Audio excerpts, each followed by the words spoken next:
nagkaroon ng infection yung bones niya. Hi! I have a chika, pero awareness to sa mga nagbabalak or mga gustong pumunta dito sa Spain at mga nandito na sa Spain especially.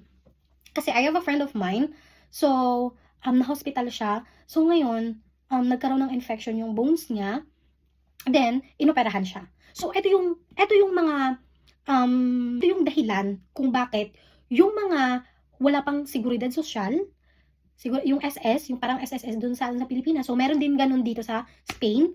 Kapag wala ka pa nun at nagtatrabaho ka, kailangan mong hingin sa boss mo ang private insurance.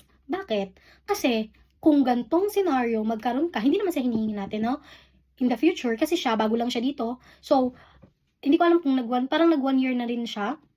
And bago lang siya. Tapos yun nga, naoperahan siya kasi may infection sa bones niya. And dito na siya nagkaroon ng ganung infection. So, since hindi naman tayo, 'di ba, yung weather nila dito is iba kaysa sa Pilipinas. So, may mga may mga sakit talaga na hindi pa na nangyayari sa atin sa Pilipinas, tas dito lang natin nararanasan. So, may mga ganung scenario.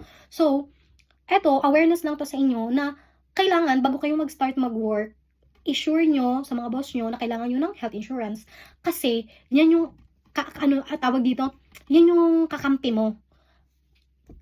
Yung health insurance, yan yung pinakakakampi mo dito. Kasi kapag may health insurance ka, ano man ang mangyari dito sa iyo sa Spain, wala kang babayaran hanggat may health insurance kang kinuha ng amo mo. So, yung boss mo, yung magbabayad ng health insurance mo, hindi ikaw.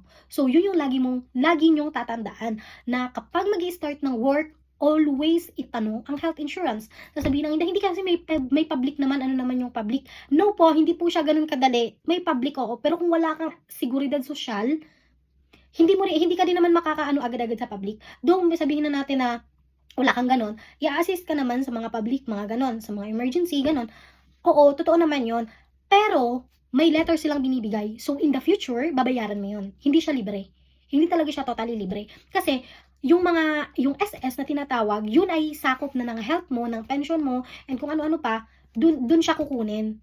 So, binabayaran mo yung hospital dito, yung public health nila. And yun. So, kapag wala ka nun, tatanggapin ka nila, pero babayaran mo siya in the future. So, hindi natin alam kung magkano yun. Or kung, ewan ko, hindi ko naman naranasan. Sana nga, hindi. Lord, please, wag naman.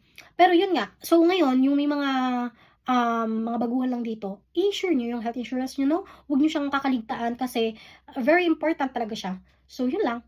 And kapag may health insurance ka, unlimited, pwede kang mag-MRI kahit wala kang nararamdaman for ganun, parang gusto mo lang, trip mo lang, no? Para kung may anxiety ka man, kung ano nangyayari sa katawan mo, feeling mo may ganito, ganyan, doon, pwede kang pumunta.